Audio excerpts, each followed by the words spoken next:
Hello friends, काल आपण बघितलं की टेबल कसा क्रिएट केला जातो, टेबल किंवा स्कीमा कशी क्रिएट केली जाते. काल आपण हा टेबल बनवला स्टुडंट डिटेल्स नावाचा. त्याच्यामध्ये आपण SID घेतले, नेम घेतला आणि ॲड्रेस असे 3 कॉलम तयार केले होते आणि त्याच्यामध्ये काही डेटा वगैरे काही इन्सर्ट नाही आहे, फक्त हा एक स्कीमा तयार झाला आहे. हा जो तयार झाला याला म्हटलं जातं स्कीमा. आपण मागच्या व्हिडिओमध्ये पण बघितलं होतं, याला म्हटलं जातं स्कीमा किंवा याला टेबल म्हटलं जातं. पण आता सपोज आपल्याकडे हा SID नंबर आहे, याच्यामध्ये हा जो स्टुडंट टेबल डिटेल्स आहे याच्यामध्ये सपोज मला आता टेबल ऑलरेडी क्रिएट झालेला आहे, पण मला याच्यामध्ये जर न्यू कॉलम ॲड करायचा असेल, बरोबर, न्यू कॉलम ॲड करायचा आहे सपोज, तर मी कसा करणार? तर त्याच वेळेस आपल्याला DDL मध्ये आपली सेकंड कमांड आहे अल्टर. तर आपण काल DDL मध्ये पहिली कमांड पाहिली क्रिएट टेबल मधून आपण टेबल कसा क्रिएट करायचा हे बघितलं. तर आज आपण बघणार आहोत जो आपण टेबल क्रिएट केलेला आहे तो अल्टर कसा करायचा. मग त्यासाठी आपल्याला DDL ने अल्टर कमांड्स दिलेले आहे काही, ते आपण आज बघणार आहोत की कोणकोणत्या अल्टर कमांड्स आहे आणि त्या टेबलवर कसे यूज केले जाते. तर सपोज मला इमॅजिन करा हा आपला कालचा टेबल आहे, याच्यामध्ये मला एक नवीन फील्ड ॲड करायची आहे, कॉन्टॅक्ट नंबर.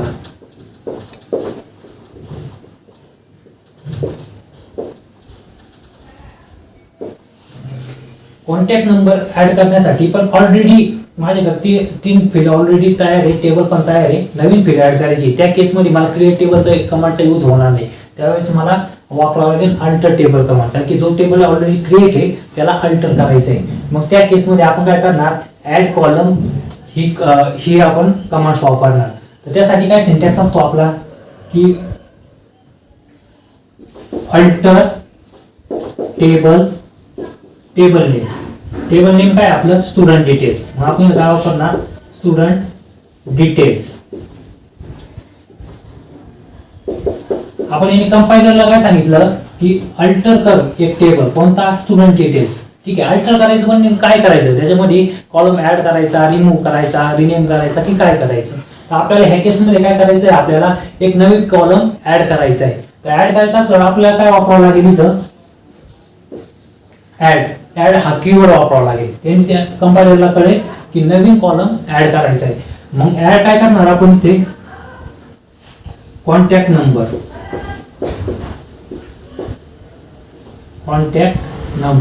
ठीक आहे.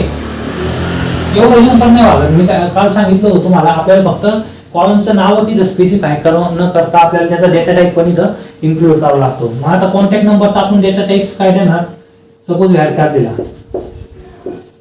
व्हॅरकार 2, आणि याची लेंथ कॉन्टॅक्ट नंबर मध्ये +91 पण ऍड होतं आणि 10 डिजिटचा कॉन्टॅक्ट नंबर असतो. अशी 13 ची लेंथ असल्यामुळे आपण याला 13 लेंथ दिली आणि सेमीकोलन. ठीक आहे. तर मग आपला काय सिंटॅक्स म्हणला, alter table name student details, आणि जो कॉलम ऍड करायचा आहे त्यासाठी ऍड कीवर्ड वापरला, आणि जो कॉलम ऍड करायचा आहे आपण तो त्याचं नाव, त्या कॉलमचं नाव, कॉन्टॅक्ट नंबर आणि त्याचा डेटा टाईप आणि त्याची साईज, हा झाला याचा सिंटॅक्स. असं केल्यावर ह्या टेबलला एक नवीन कॉलम ऍड होईल. हा झाला आपला ऍड कॉलमचा सिंटॅक्स. तसंच काय वेळेस रिक्वायरमेंट अशी पण असते आपल्याला की आपण जो एखादा सपोज कॉलम ऍड केलेला आहे पण तो त्याची रिक्वायरमेंट नाही टेबलमध्ये, त्या कॉलमची काही गरज नाही, त्या केसमध्ये आपल्याला तो कॉलम रिमूव्ह करावा लागतो. पण हे सगळे ऍड रिमूव्हचे जे प्रिव्हिलेजेस असतात ते ऍडमिनला असतात. सपोज आपण ॲज अ ऍडमिन म्हणून कुठेतरी काम करतोय आणि त्या केसमध्ये कंपनीमध्ये रिक्वायरमेंट असेल की एखादा कॉलम रिमूव्ह करा, तर त्यावेळेस आपण काय करणार, सपोज आपल्याला ऍड्रेस हा कॉलम रिमूव्ह करायचा, हा कॉलम आपल्याला इथे नकोय, आपल्याला फक्त 3च कॉलम लागते, SID, नेम आणि कॉन्टॅक्ट नंबर. त्यावेळेस आपण काय करणार, ड्रॉप कॉलम ह्या कमांडचा यूज करणार. आणि त्याचा सिंटॅक्स कसा आहे मग, drop column alter table name student details.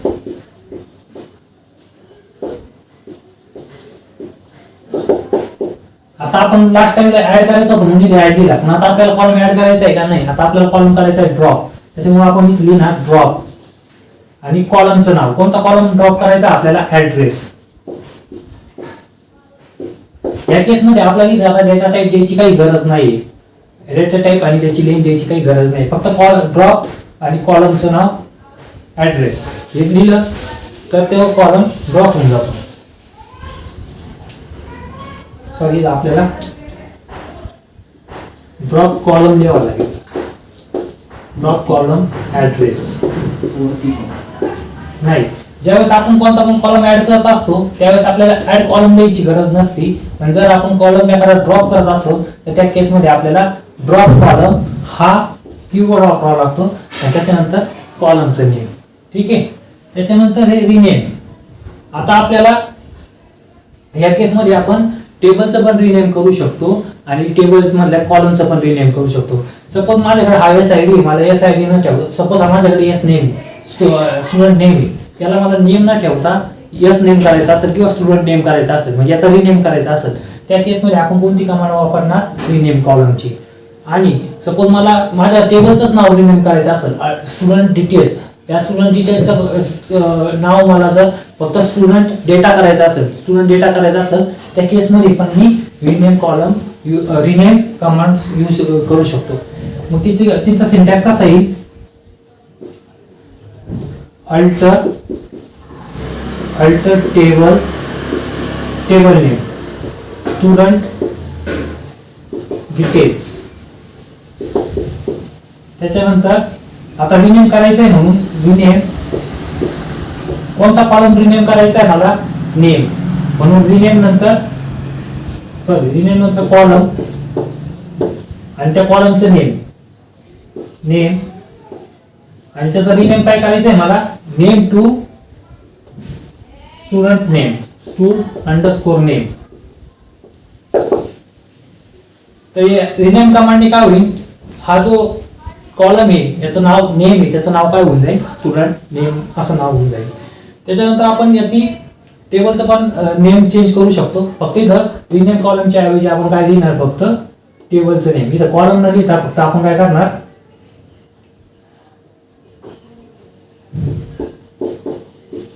Student details to student data. त्याने कंपायलरला काय समजेल की रिनेम करायचं आहे टेबल मधला कॉलम न रिनेम करता आपल्याला फक्त काय करायचं आहे? टेबलच रिनेम करायचं आहे, टेबलचं नाव रिनेम करायचं आहे. ठीक आहे. त्याच्यानंतर पुढचं आहे मॉडिफाईड डेटा टाईप. आता ह्या केसमध्ये कसं होईल की सपोज आपल्याकडं SID आहे, SID मध्ये काही वेळेस याचं नेमचं एक्झाम्पल घेऊ आपण. नेम मध्ये काय होतं, आपण लास्ट क्रिएट टेबल करताना तुम्ही बघितलं असेल की आपण त्याला साईज दिली होती. ओके. तर नेमचा डेटा टाईप आपण व्हॅरकॅर दिला होता. सॉरी आपण बघू SIDचा ह्या कॉलमवर बघू. आपण लास्ट व्हिडिओ जेव्हा टेबल क्रिएट केला त्यावेळेस आपण SID ला इंटिजर हा डेटा टाईप दिलेला होता. पण इन फ्युचरमध्ये सपोज आपल्याकडे अशी रिक्वायरमेंट आली की आपल्याला जो SID आहे त्याला इंटिजर न ठेवता त्याच्यामध्ये कॅरेक्टर प्लस इंटिजर ठेवायचा आहे, त्या केसमध्ये आपल्याला त्याचा डेटा टाईप चेंज करावा लागेल. त्यावेळेस आपण मॉडिफाईड डेटा टाईप ही कमांड वापरू शकतो. त्याचा सिंटॅक्स कसा येईल मग? Alter table name student details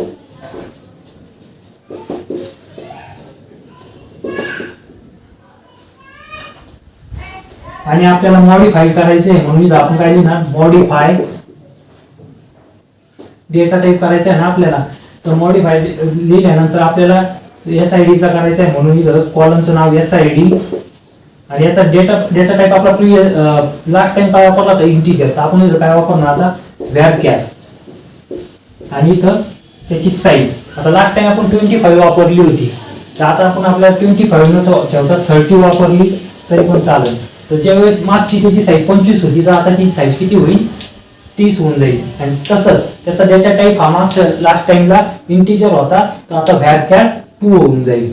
ठीक आहे. तर ही अल्टर टेबल मॉडिफायनी आपण करू शकतो, त्याचा डेटा टाईप पण चेंज करू शकतो. तसंच पुढचा आत्ता बघितलं आपण लेन चेंज करायची. इथंच आपण काय करणार? त्याची 25 च्या ऐवजी 30 लेन्स केली म्हणजे आपण लेन पण चेंज करू शकतो. तसंच आपण ऍड कन्स्ट्रेंट आणि रिमूव्ह कन्स्ट्रेंट हे पण बघू शकतो. आता कन्स्ट्रेंट काय असतं? कन्स्ट्रेंट काय असतं की कॉलमवर काही रूल्स आणि रिस्ट्रिक्शन लावले जातात.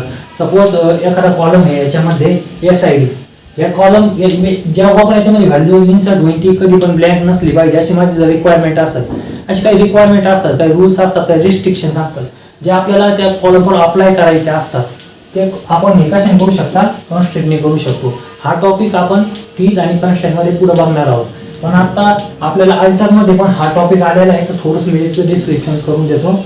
आणि आपण त्याच्यामध्ये काय करू शकतो की हे जे पण आपण टेबल क्रिएट केलेलं आहे, त्यांना डेटा दिलेले, कॉन्स्टेंट ऍड केलेले, त्याच्यामध्ये आपण नवीन त्याला कॉन्स्टेंट पण ऍड करू शकतो आणि तो कॉन्स्टेंट रिमूव्ह पण करू शकतो. आता हे कसं करायचं मी ते प्रॅक्टिकल एक्झाम्पलमध्ये समजून सांगतो. पण हा पॉईंट तुम्ही एवढा थोडा बाजूला ठेवा. आपण की आणि कॉन्स्टेंटमध्ये हा पॉईंट डीपमध्ये घेणारच आहोत. तर आज आपण फक्त काय बघितलं की DDL मधली अल्टर कमांड कशी यूज केली जाते. तर आता याच आपण जे आता हे बघितलं सगळं त्याचं आपण आता प्रॅक्टिकल एक्झाम्पल बघू. थँक्यू.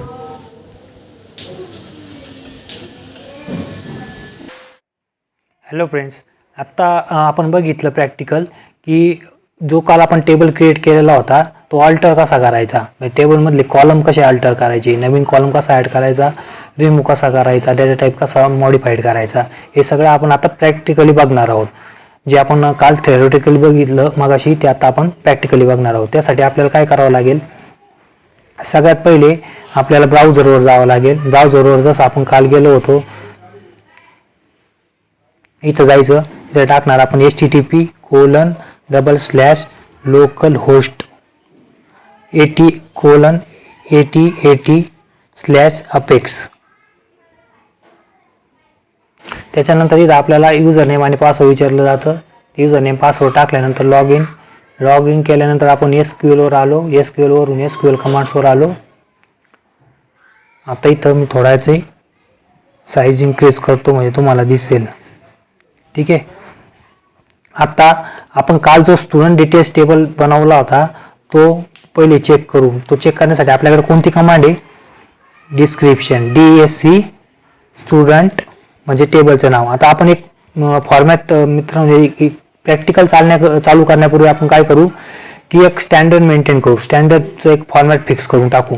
म्हणजे कसं की जे पण प्रीडिफाईन कीवर्ड्स असतील ते सगळे आपण आता कॅपिटल फॉर्मॅटमध्ये, कॅपिटल लेटरमध्ये लिहायचे. आणि जे पण आपण टेबलला नाव देणार आहे किंवा कॉलमला नाव देणार आहे ना ते सगळे आपण स्मॉल लेटरमध्ये लिहू.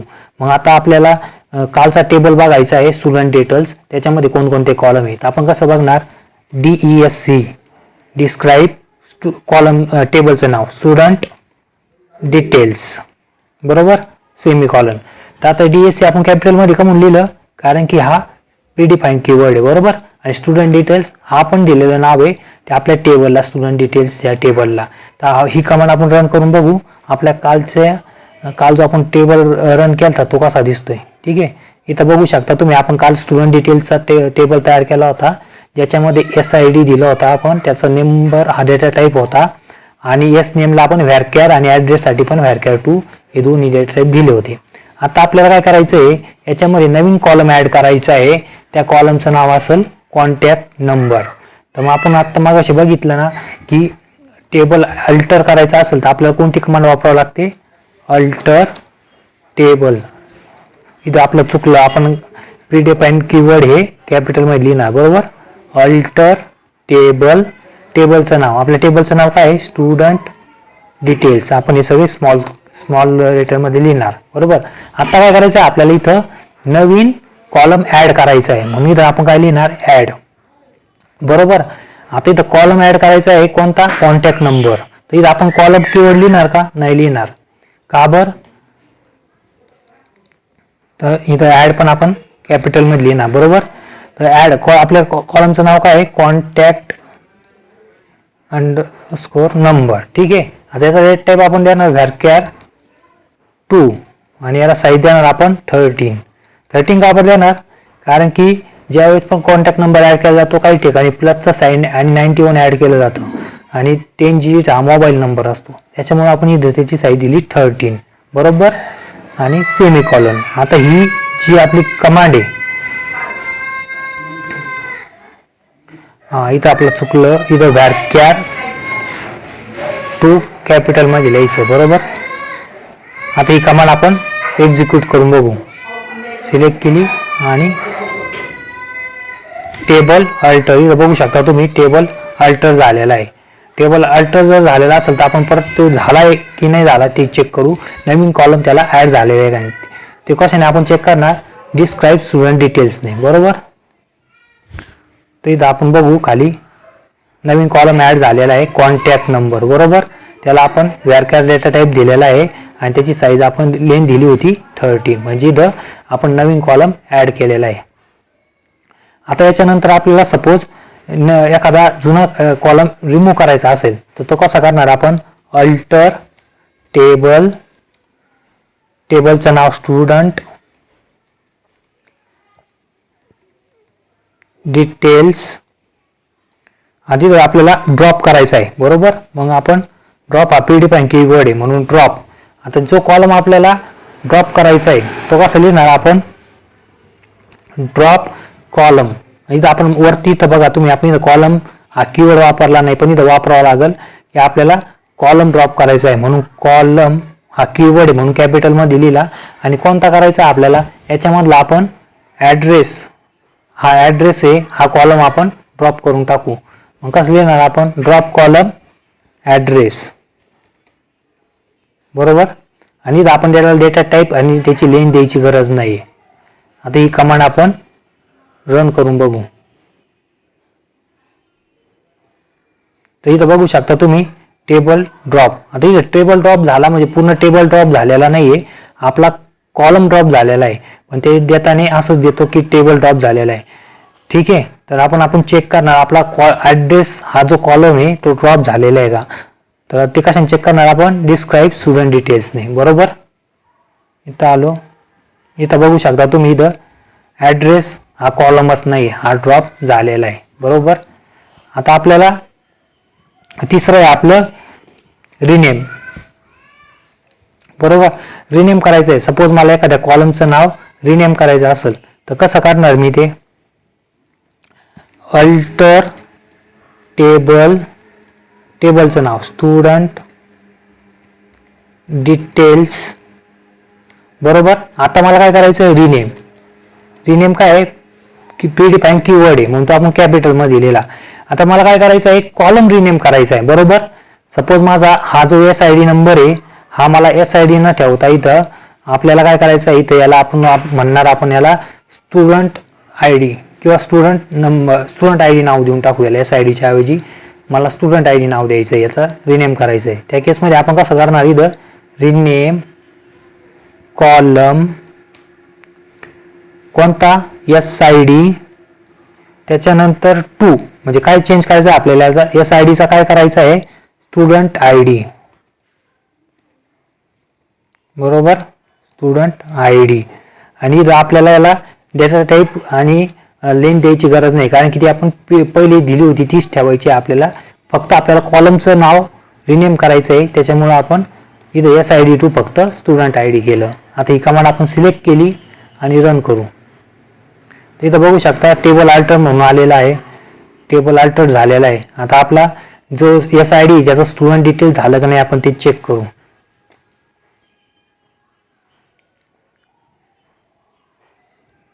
इथं बघू शकता तुम्ही स्टुडंट ID, स्टुडंट SIDचं कॉलमचं नेम आपण चेंज करून स्टुडंट ID ठेवलेलं आहे, बरोबर. आतापर्यंत आपण ॲड, ड्रॉप आणि रिनेम तिन्ही बघितले. आता आपल्याला जर टेबलचंच रिनेम करायचं असेल, टेबलचं नावच रिनेम करायचं असेल तर आपण कसं करणार, alter table student details rename, बरोबर. आता आपल्या इथं टेबलचं नाव रिनेम करायचं आहे म्हणून आपण कॉलम कीवर्ड वापरणार का, नाही वापरणार, बरोबर. तर आपण काय करणार, आपल्या टेबलचं नाव काय आहे, student details.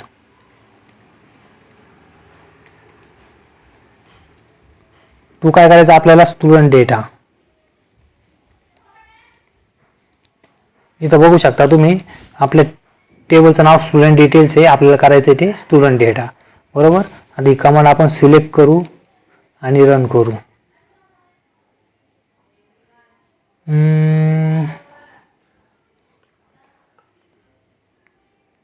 Rename student data, rename to, 2 मिनटं.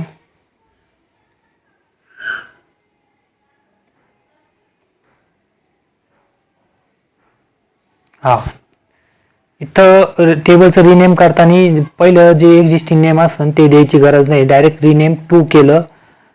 टू इथं आपण कॅपिटलमध्ये लिहू स्टुडंट डेटा, म्हणजे जो टेबलचं रिनेम जर करायचं असेल तर डायरेक्ट जे नवीन नाव असेल ते इथं द्यायचं, ॲटोमॅटिक ते नवीन नेम त्याला असाईन होऊन जातात. आपण ही कमांड टेबल एक्झिक्यूट करून बघू. स्टुडंट डिटेल्स आपल्याला फाउंड नाही झाला, बरोबर, कुड नॉट फाउंड, याचा अर्थ स्टुडंट डिटेल्सचं नाव चेंज झालेलं आहे. आपण स्टुडंट डिटेल्सचं नाव काय दिलेलं आहे, स्टुडंट डेटा, बरोबर. म्हणून आपल्याला डिस्क्राईब करताना काय करावं लागेल, स्टुडंट डेटा.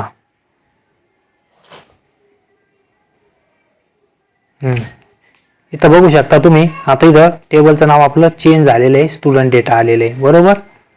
आता आपण बघू पुढची कमांड आपली मॉडिफायची. आता सपोज आपल्याला आपला जो डेटा टाईप आहे नंबर, स्टुडंट आय डीचा जो डेटा टाईप आहे नंबर, याला आपल्याला व्हॅरकॅर करायचं असेल तर ते कसं करता येईल आपल्याला. त्यासाठी परत काय वापरणार आपण, अल्टर टेबल स्टुडंट डिटेल्स, तिथं काय वापरणार आपण, मॉडिफाय. मॉडिफायमध्ये कसं काय करणार आपण, मॉडिफायमध्ये जो आपला कॉलम आहे त्याचा आपल्याला डेटा टाईप चेंज करायचा. आपल्या कॉलमचं नाव काय आहे, स्टुडंट आय डी, बरोबर. इथं स्टुडंट आय डी दिलेलं आहे आपण, स्टुडंट आय डी, याचा डेटा टाईप काय आहे, नंबर. आता आपल्याला याचा डेटा टाईप करायचा आहे व्हॅरकॅर 2 आणि याला आपण साईज देऊ 20. याने काय होईल की त्याचा डेटा टाईप चेंज होईल आणि त्याला न्यू साईज असाईन होऊन जाईल 20. ठीक आहे, आपण ही क्वेरी एक्झिक्यूट करून बघू.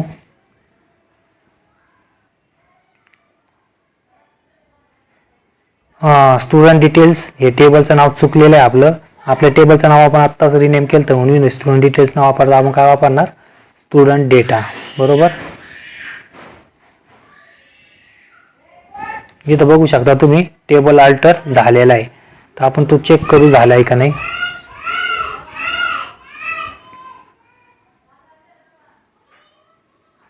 इथं बघा स्टुडंट आय डी आपला पहिला इंटिजर होता, आता व्हॅरकॅर 2 झालेला आहे आणि त्याची लेंथ 20 आहे. आता आपल्याला पुढं काय चेक करायचं आहे की ही जी 20 लेंथ आहे ही जर आपल्याला चेंज करायची असेल तर ती कशी करणार आपण. तर सेम आपण हे कॉपी करणार आणि फक्त इथं 20च्या जागेवर 30 करून बघू, 30 करून बघू.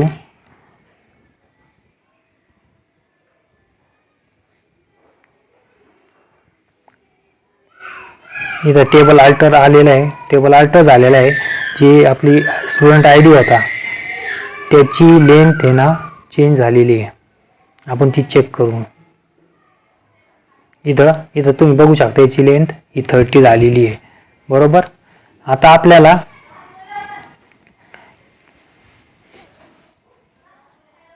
सपोज आता आपल्याला कन्स्ट्रेंट ऍड करायचा आहे एखादा. आता कन्स्ट्रेंट हा पॉईंट आपण पुढे बघणारच हो, पण याच्यामध्ये पण आहे तो, तर आपल्याला ऍड करायचा असेल एखादा कन्स्ट्रेंट आपल्या कॉलमला तर तो कसा केला जातो, अल्टर टेबलच्या कमांडने. तर आपण तेवढी एक कमांड बघू, alter table student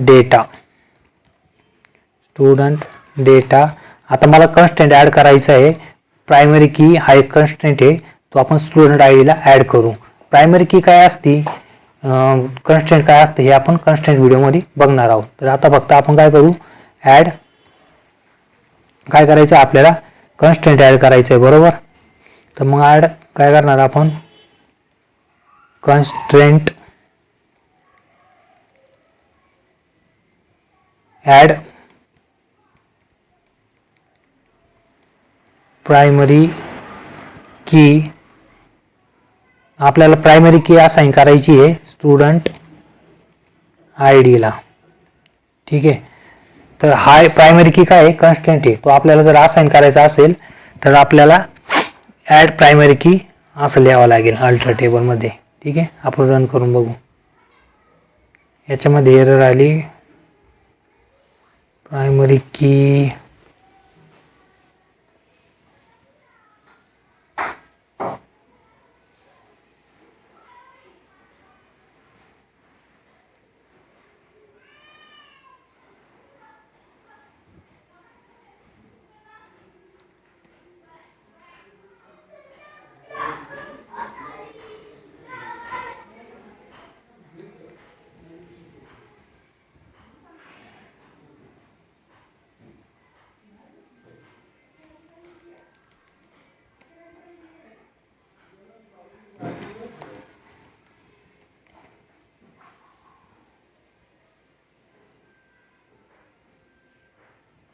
object to be described select करावं लागेल ना आपल्याला.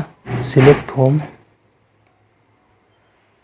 Missing left parenthesis, alter table, student data, add primary key, student I D. बरोबर. तर आपल्याला मला वाटतं इथे ब्रॅकेट द्यावं लागेल याला.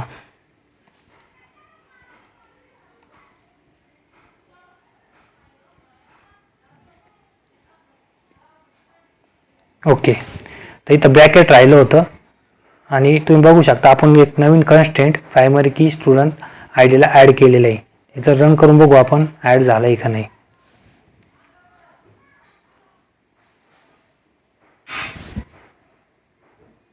इथं बघू शकता प्रायमरी कीला 1 आलेला आहे, स्टुडंट आयला प्रायमरी की असाइन झालेली आहे. बरोबर. तसंच आता आपण हे जे कन्स्टेंट बघितला हा आपण पूर्ण डीपमध्ये बघू कन्स्टेंटमध्ये. ठीक आहे. आता अल्टर टेबल ही कमांड बघितली. याच्यामध्ये एवढ्या सगळ्या कमांड्स असतात त्या आपण सगळ्या एक एक करून याचं प्रॅक्टिकल पण बघितलेलं आहे. ठीक आहे. आता आपण पुढची कमांड बघू ड्रॉप आणि रिनेम ते पुढच्या व्हिडिओमध्ये. थँक्यू.